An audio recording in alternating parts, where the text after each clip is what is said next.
بسم اللہ الرحمن الرحیم۔ السلام علیکم ورحمۃ اللہ وبرکاتہ۔ رب اشرح لی صدری ویسر لی امری واحلل عقدۃ من لسانی یفقہوا قولی۔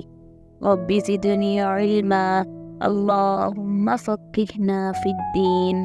آج میں آپ سے جس موضوع پر بات کر رہی ہوں وہ ہے ہار جیت کا اصل دن۔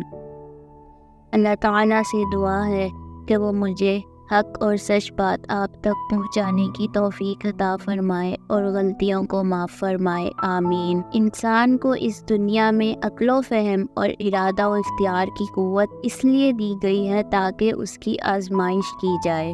ارشاد باری تعالیٰ ہے، جس نے موت اور زندگی کو پیدا کیا تاکہ تم لوگوں کو آزمائے کہ تم میں کون بہتر عمل کرنے والا ہے۔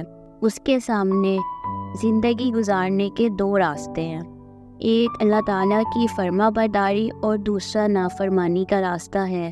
اس امتحان میں صراط مستقیم کی رہنمائی کے لیے اللہ تعالیٰ نے مختلف طریقے اپنائے ہیں، جن میں سے 3 اہم ہیں۔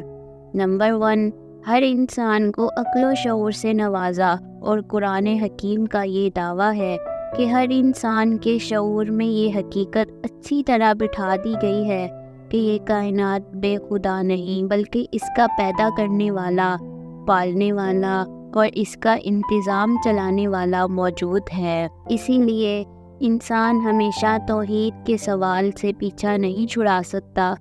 بڑے سے بڑا ملحد بھی کسی نہ کسی موقع پر اپنے دل میں پروردگار کے وجود کی گواہی ضرور دیتا ہے۔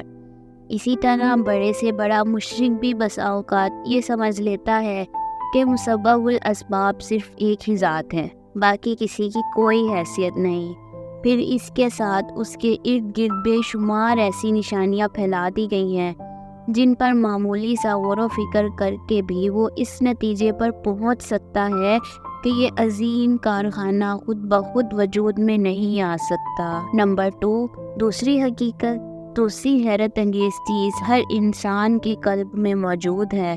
جب بھی انسان غلط کام کرتا ہے تو اس کے قلب کے اندر سے آواز اسے ٹوکتی ہے کہ تم نے یہ اچھا نہیں کیا، اور انسان کو ندامت محسوس ہوتی ہے۔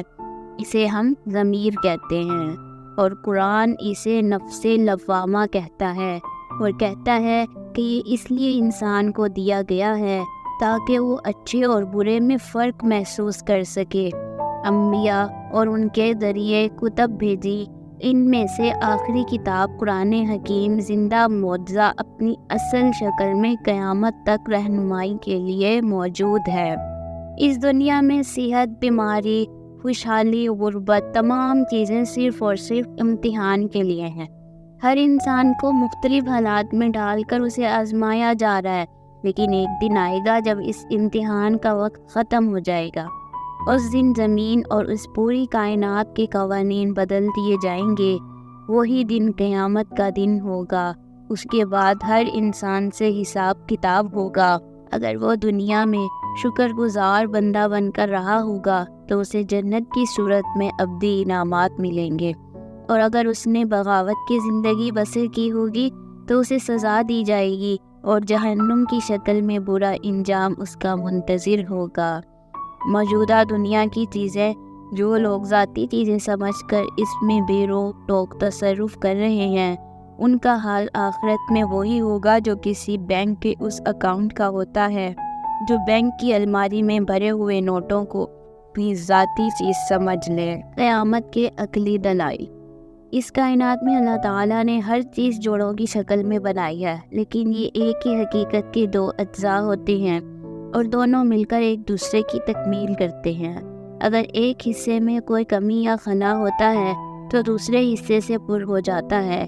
مثلاً مرد عورت، پیاس، پانی وغیرہ۔ اگر پیاس نہ ہوتی تو پانی کا وجود بے معنی تھا، لیکن اگر پیاس موجود ہے تو اسے محسوس کرنے والا ہر عاقل پکار اٹھے گا کہ پانی کا وجود بھی ہونا چاہیے۔ یہی معاملہ زندگی کے ان 2 اجزاء دنیا اور آخرت کا ہے۔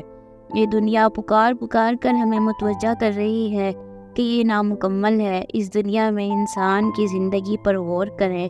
انسان مرنا نہیں چاہتا، ابدی زندگی اس کا سب سے بڑا خواب ہے، مگر موت اس دنیا کی سب سے بڑی اٹل حقیقت ہے۔